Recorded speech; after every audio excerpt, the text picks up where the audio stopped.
malaman kung saan ka tutungo.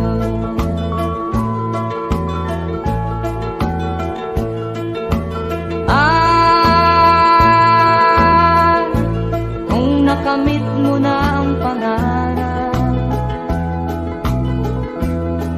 di pa rin masiyahan ang nais mo'y madagdagan. Limot mo na ang iyong pinagmulan.